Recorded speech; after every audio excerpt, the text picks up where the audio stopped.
Hello viewers, welcome to my channel. मैं हूं physio Abhijit और आज इस वीडियो में हम बात करेंगे एंकल स्टिफनेस यानी कि टखने की जकड़न के बारे में और किस तरीके से आप टखने की जकड़न को ठीक कर सकते हैं। सो व्यूअर्स, नॉर्मली हमारे जो एंकल है उस पर 4 मूवमेंट्स होती हैं। पहला प्लांटर फ्लेक्शन, जिसमें हमारा पंजा जो है वो नीचे की तरफ जाता है। दूसरा डॉर्सिफ्लेक्शन, जिसमें पंजा ऊपर की तरफ आता है। इसी तरीके से इन्वर्जन यानी अंदर की तरफ मूवमेंट और इवर्जन यानी बाहर की तरफ मूवमेंट होती है। तो ये नॉर्मल मूवमेंट्स हैं। लेकिन जब हमारे टखने पर यानी कि एंकल पर कोई चोट आती है या कोई सर्जरी होती है तो उसके बाद हमारी ये जो मूवमेंट्स है वो रिस्ट्रिक्ट हो सकती हैं, यानी कि एंकल में स्टिफनेस आ सकती है। तो व्यूअर, जब भी कोई चोट लगती है या फिर सर्जरी होती है तो जो सबसे ज़्यादा मूवमेंट जो रिस्ट्रिक्ट होती है वो है डॉर्सिफ्लेक्शन, यानी कि पंजे को जिसमें हम ऊपर की तरफ लेकर जाते हैं वो मूवमेंट सबसे ज़्यादा रिस्ट्रिक्ट होती है। ऑफ कोर्स इसके अलावा आपका प्लांटर फ्लेक्शन, इवर्जन, इन्वर्जन भी रिस्ट्रिक्ट हो सकता है। सो व्यूअर्स, हमारे एंकल में जब स्टिफनेस होती है यानी कि टखने में जब जकड़न होती है तो व्यक्ति को चलने फिरने में तकलीफ होती है, डेली एक्टिविटीज करने में तकलीफ होती है, या कोई भी ऐसी एक्टिविटी जहां पर एंकल की मूवमेंट जरूरी हो उसमें जो पेशेंट है उसको समस्या आती है। सो व्यूअर्स, वीडियो में आगे बढ़ते हैं और देखते हैं कुछ बहुत ही इफेक्टिव एक्सरसाइजेस जिससे आप जो एंकल की स्टिफनेस है उसको कम कर पाएंगे, आपका जो टखना है उसकी मूवमेंट को वापस से नॉर्मल जैसा रिस्टोर कर पाएंगे। उससे पहले यदि आप मेरे चैनल पर नए हैं तो चैनल को सब्सक्राइब कर दें, वीडियो को लाइक कर दें और साथ ही साथ बेल आइकन दबाना ना भूलें ताकि आगे आने वाली वीडियोस की नोटिफिकेशन आपको मिलती रहे। इसके अलावा यदि आप मुझसे ऑनलाइन कंसल्टेशन लेना चाहते हैं, ऑनलाइन ट्रीटमेंट लेना चाहते हैं तो स्क्रीन पर दिए गए नंबर पर कॉल या व्हाट्सएप करके जरूर कॉन्टैक्ट करें। सबसे पहली एक्सरसाइज में आपको ऐसा सोचना है कि आपका अंगूठा एक पेन है और उससे आपको ABCD लिखनी है। इस तरह आप A से लेकर Z तक अक्षर बनाते हुए एंकल की मूवमेंट करें।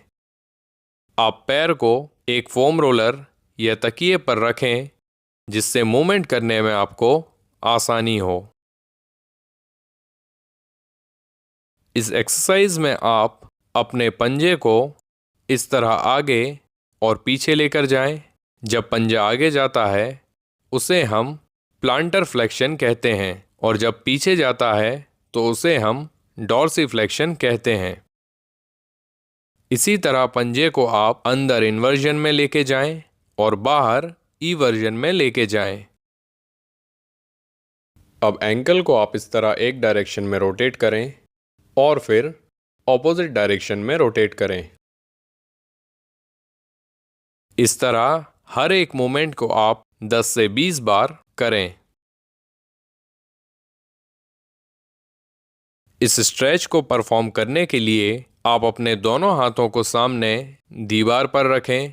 जो नॉर्मल पैर है उसे आगे रखें और जिस पैर का एंकल टाइट है उसे पीछे रखें। अब यहाँ से आगे वाले घुटने को मोड़ें और इस तरह स्ट्रेच करें।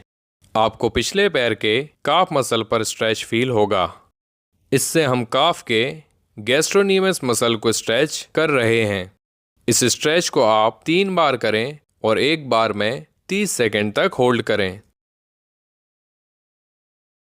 सोलियस मसल को स्ट्रेच करने के लिए आप पैर के पंजे को इस तरह दीवार पर रखें और घुटने को मोड़कर दीवार से टच करने की कोशिश करें। इससे सोलियस मसल स्ट्रेच होगा। आप इसे 30 सेकंड तक होल्ड करें, फिर 10 सेकंड का रेस्ट लें और टोटल 3 बार इसे रिपीट करें।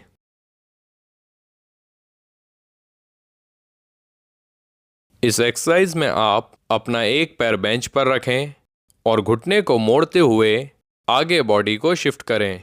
ध्यान रखें, आगे वाले पैर की जो एड़ी है वो इस मूवमेंट में नहीं उठनी चाहिए। पिछले पैर की एड़ी उठ सकती है। आप आगे 5 सेकंड तक रुकें और 10 से 15 रेपिटेशन इस एक्सरसाइज के करें। आप इस तरह हाथों से घुटने पर प्रेशर लगाते हुए मूवमेंट को रीइंफोर्स कर सकते हैं।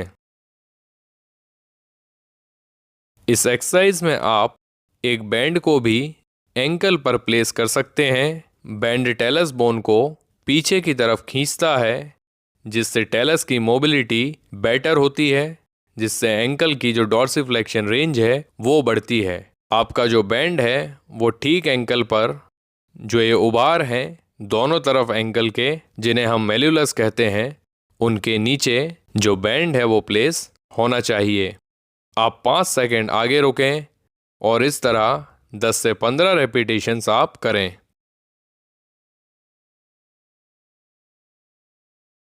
काफ मसल को रोल करने के लिए आप फोम रोलर को काफ के नीचे प्लेस करें। अपर बॉडी को आप दोनों हाथों से सपोर्ट करें और इस तरह फोम रोलिंग करें। पहले आप पंजे को सीधा रखकर, फिर अंदर की तरफ पंजे को मोड़कर, इसके बाद बाहर की तरफ पंजे को मोड़कर फोम रोलिंग करें। इससे हम पूरे काफ कॉम्प्लेक्स को टारगेट कर पाएंगे। आप 1 से 1.5 मिनट तक काफ मसल की फोम रोलिंग करें।